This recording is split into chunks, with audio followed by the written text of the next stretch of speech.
रक्षाबंधन का पर्व भाई बहन के प्रेम के प्रतीक के रूप में मनाया जाता है। किस तरह से राजनेताओं ने रक्षाबंधन पर्व को मनाया, आज हम आपको लिए चलते हैं। राजस्थान के पूर्व गृह मंत्री एवं नेता प्रतिपक्ष गुलाब चंद कटारिया एवं पूर्व केंद्रीय मंत्री डॉक्टर गिरिजा व्यास के घर, जहां पर किस तरह से रक्षाबंधन को मनाया गया और क्या कहा इन नेताओं ने, देखिए हमारे साथ ये खास खबर। हम आपको लिए चलते हैं जिलों की नगरी उदयपुर। पूर्व केंद्रीय मंत्री डॉक्टर गिरिजा व्यास अपने भाई की कलाई पर राखी बांधकर मंगल कामना कर रही हैं कि देश और दुनिया में खुशहाली हो, कोरोना का अंत हो और सभी के लिए मंगल कामना आए जीवन में। अब हम आपको लिए चलते हैं राजस्थान के पूर्व गृह मंत्री एवं नेता प्रतिपक्ष गुलाब चंद कटारिया के घर।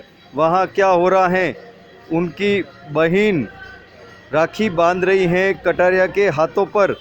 जिस तरह से कटारिया अपने संपूर्ण परिवार के साथ में राखी का पर्व मना रहे हैं और मंगल कामना कर रहे हैं कि राजस्थान में जिस तरह से कोरोना महामारी का दौर आया था और सभी और आम जन त्रस्त था, व्यापारी त्रस्त था, लेकिन प्रधानमंत्री नरेंद्र मोदी की कार्य योजना कोरोना के प्रति जिस तरह की रही वो देश में रंग लाई और आज 55 करोड़ लोगों के टीकाकरण हो चुके हैं। आम जन में अब खुशहाली की लहर चल रही है। क्या कहा कटारिया ने, आप भी आज रक्षाबंधन का पर्व है और हम आपको लिए चलते हैं राजस्थान में नेता प्रतिपक्ष और पूर्व गृह मंत्री गुलाब चंद कटारिया जी के घर पे, और वहां पर हम देखेंगे कि जिस तरह से रक्षाबंधन पर्व मनाया जा रहा है। रक्षाबंधन पर्व ऐसा है कि राखी सबकी रक्षा करती हैं और भाई बहन का ये पर्व है, लेकिन राजनीति में भी कई मायने होते हैं एक दूसरे के रिश्ते बनाने में, बिगाड़ने में, लेकिन धागा ऐसी, रक्षा का धागा ऐसा होता है कि जो एक सूत्र में सबको बांध देता है, चाहे वो राजनीति हो, धर्म हो, सामाजिकता हो या पारिवारिकता हो।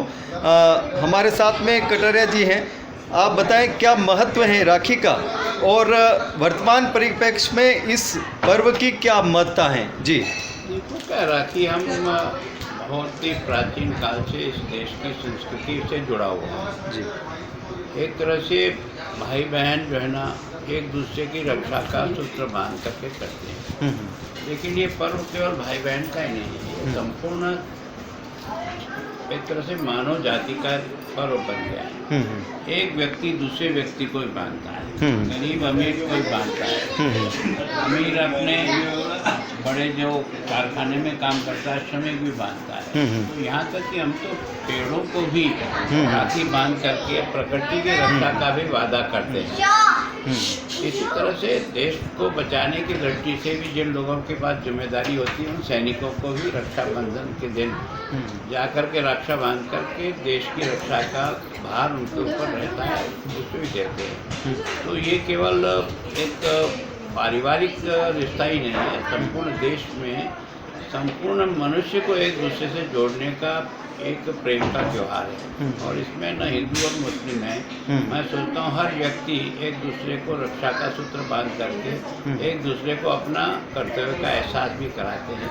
और आज जो सबसे बड़ी आवश्यकता है कि संपूर्ण देश की सुरक्षा हो, इसमें हम सब लोग मिलकर के देश रक्षा के काम में जो जुटे हुए लोग हैं, सैनिक हैं, वो उनके ऊपर भी हम आज के दिन हमारे कई लोग सीमा पर जा कर के भी उनको रक्षाबंधन का यह पर्व भी मनाते हैं, मिठाई भी खिलाते हैं और उनको और एहसास भी होता है और वो स्वयं भी एक दूसरे को प्रति प्रेम का भाव है। जिस तरह से इस पर्व को लेकर लोगों में उमंगता बढ़ी, उत्साह बढ़ा और बाजार में इस बार काफ़ी उठाव आया कोरोना के बाद में। जिस तरह से त्रस्त थे व्यापारी, उनमें खुशी उमंग दिखी गई। देखो क्या है कि 1.5 साल तक सभी लोग एकांतवास भुगत रहे थे। एक तरह से एक एकाकी जीवन जीने के लिए कोरोना ने सबको मजबूर कर दिया था।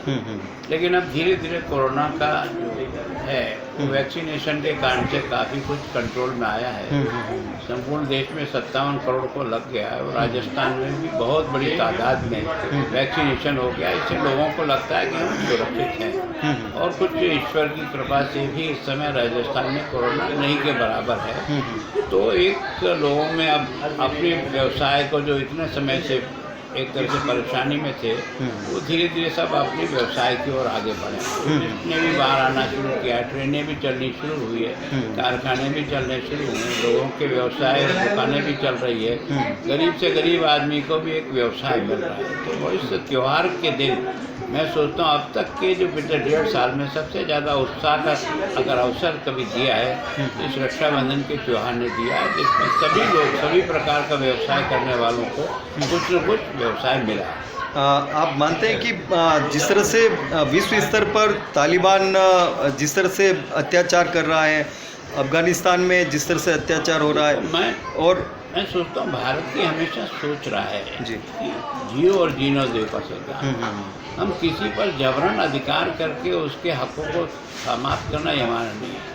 अगर हमें कोई ऐसा क्षमता है तो हम उसको अपने व्यवहार और अपने कामों के आधार पर तो उसको अपने से जोड़ सकते हैं। लेकिन किसी को जोर जबरदस्ती से जोड़ने का कोई प्रयास भी करेगा तो लंबे समय तक उसे सफलता नहीं मिलेगी। और हथियार के बलबूते पर किसी का दिल जीतना चाहता है तो वो सफल नहीं हो सकता है। वो अपने आप को ये भले समझे कि मैं जीत लिया, पर जीतना तो तब होता है जब व्यक्ति का मन जीता जाता है। व्यक्ति का मन जीतने के लिए श्रेष्ठता से मनुष्यता के आधार पर ही काम करना पड़ता है। राजनीति के मायनों में अगर रक्षाबंधन देखा जाए तो जिस तरह से दलगत राजनीति वर्तमान में बन गई है, पार्टियों में एक दूसरे की टांग खींचाई हो रही है, जिस तरह से शासन और संगठन में जिस तरह से तालमेल नहीं बैठ रहा है, मुख्यमंत्री जी जिस तरह से उनका बात है, जिन लोगों ने बहुत वर्षों तक राज में रह कर के सरकारें बना करके उसके पदों का जिस प्रकार से उन्होंने उपभोग किया है, अब उनको छटपटाहट ये हो रही है कि चारों तरफ से उनसे ये सब पद छीने जा रहे हैं। आज वो सब पार्टियां इस कारण से भयभीत है कि राष्ट्रवादी पार्टी जिस तेज़ी के साथ हिंदुस्तान में आगे बढ़ी है और उन सब राजनीतिक पार्टियों को एक कोने पे करती हुई और तेज़ी से आगे बढ़ रही है।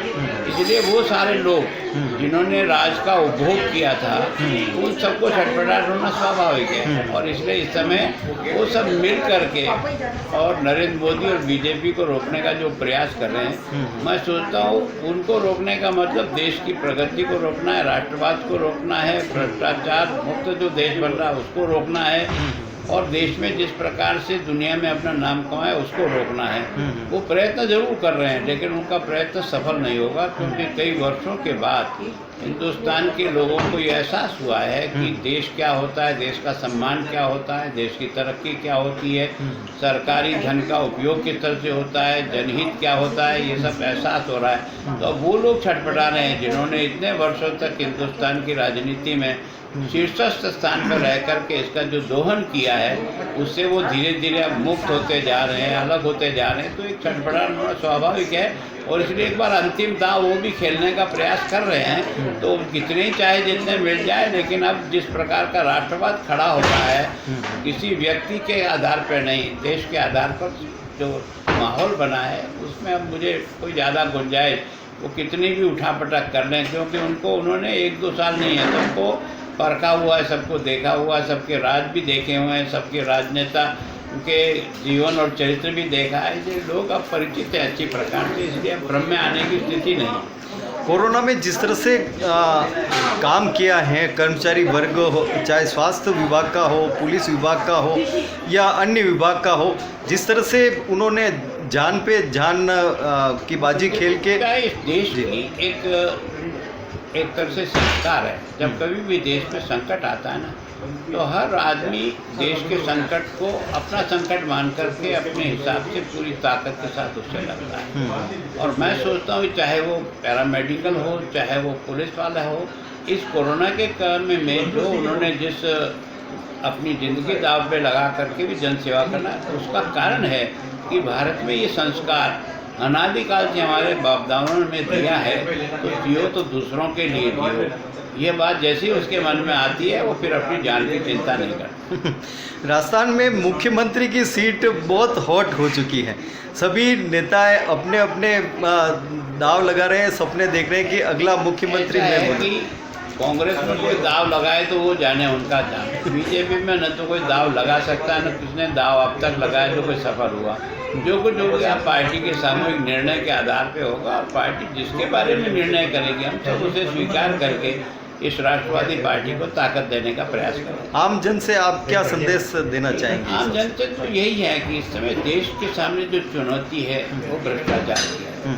अगर हर व्यक्ति इस पर अपने आप को भी कंट्रोल करे और अपने काम के द्वारा भ्रष्टाचार पर नियंत्रण करने का प्रयत्न करे, देश हित में जो काम भी उनके पास है उसको पूरी ताकत के साथ पूरा करने का प्रयास करें। और मैं सोचता हूँ कि देश की जो आर्थिक स्थिति इस कोरोना के कारण से जो संकट में आई है, इसको फिर से मजबूत करने के लिए सब लोग अपने अपने स्थानों पर पूरी ताकत के साथ देश को आत्मनिर्भर भारत बनाने का जो सपना है उसको वो पूरा करें। जिस तरह से आप देख रहे हैं, ये नेता प्रतिपक्ष गुलाब चंद जी कटारिया का परिवार हैं और ये सामूहिक रूप से रक्षाबंधन का पर्व हर वर्ष मनाता है।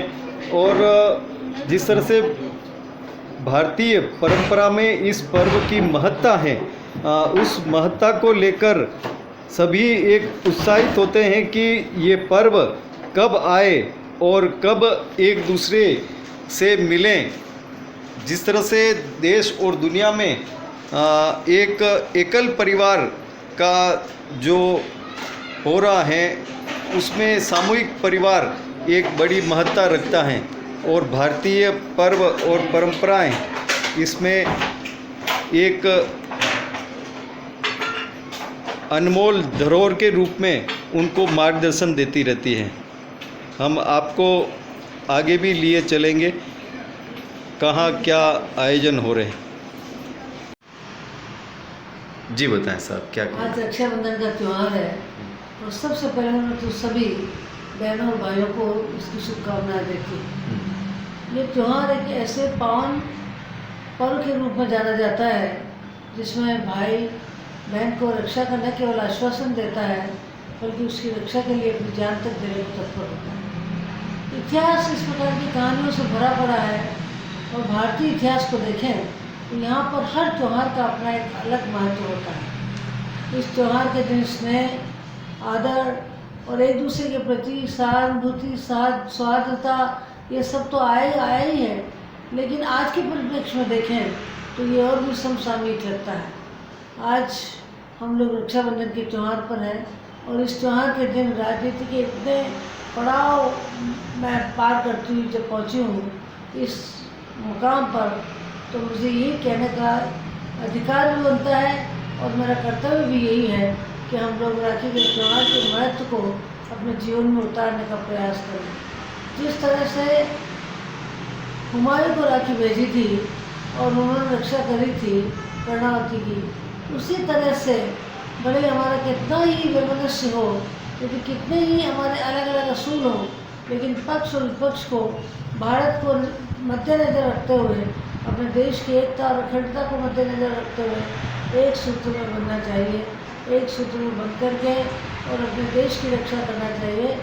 आज यही रक्षा का पर्व हमें आज के युग में ये सिखाता है कि अपने देश की रक्षा हम लोग सभी जुट जाएं और जिस तरह से भाई बहन को आश्वासित करता है उसी तरह से हम सभी आश्वासित करें और आश्वासित हो।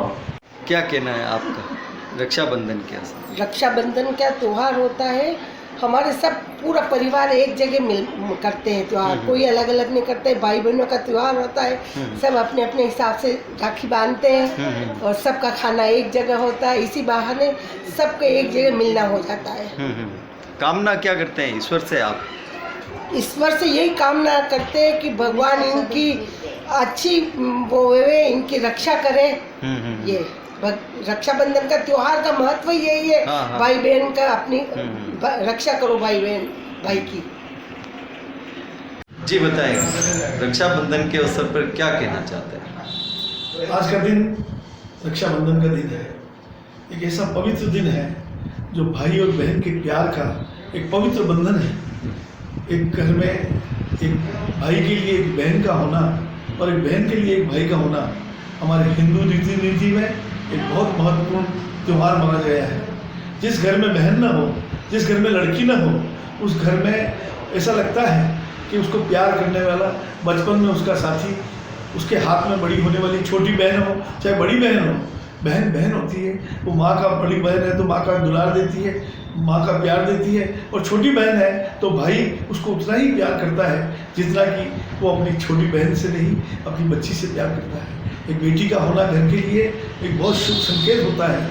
और जिस घर में बेटी ना हो, तो जिस घर के भाई के बहन ना हो, वो बड़ा दुर्भाग्यपूर्ण होता है। लेकिन मैं तो आपको इस त्यौहार पर शुभकामना प्रेषित करता हूँ, क्योंकि ये हमारा एक त्यौहार एक मांगलिक त्यौहार है, एक पवित्र प्रेम बंधन का त्यौहार है, एक भाई और बहन के प्यार का त्यौहार है, एक ऐसा अटूट रिश्ता है जो जीवन पर्यंत उनके साथ बंधा रहता है। बहन कहीं भी होती है, भाई के लिए दुआएं करती है, और बहन के हाथ से बंधा हुआ धागा बहन भाई की रक्षा कर बंधन के लिए होता है कि वो जहाँ भी उसका भाई रहे, उसका भाई बहन का जो बंधन है, जो धागा वो अपने उसके हाथ में बांधती है, वो उसकी रक्षा करेगा। यही एक पवित्र दिन है और एक पवित्र त्यौहार है हमारे हिंदुओं में, जो सभी देव, सभी जातियाँ इसको मानती हैं। हिंदू हो चाहे कोई अन्य जाति वाले हो, चाहे किसी भी कौम के लोग हों, इस पवित्र रिश्ते को सभी मानते हैं। इसीलिए कई फिल्में बनी हैं कि भाई बहन के पवित्र प्यार को बताया गया है, हम घर में महसूस करते हैं। कई गाने बने हुए हैं भाई बहन के प्यार में, जैसा कि एक गाना है कि भैया मेरे राखी के बंधन को निभाना, छोटी बहन को ना कभी भुलाना और बड़ी बहन को भी ना कभी भुलाना। ऐसे पवित्र दिन में मैं सभी को शुभ संदेश देता हूँ, इस देश की जनता को, इस देश के नागरिकों को और सभी भाई बहनों को, कि इस पवित्र दिन का लाभ रखें और अपनी बहन का हमेशा ख्याल रखें। भैया मेरे राखी के बंधन को निभाना, भैया मेरे राखी के बंधन को निभाना, छोटी बहन को ना भुलाना, भैया मोरे राखी के बंधन को निभा।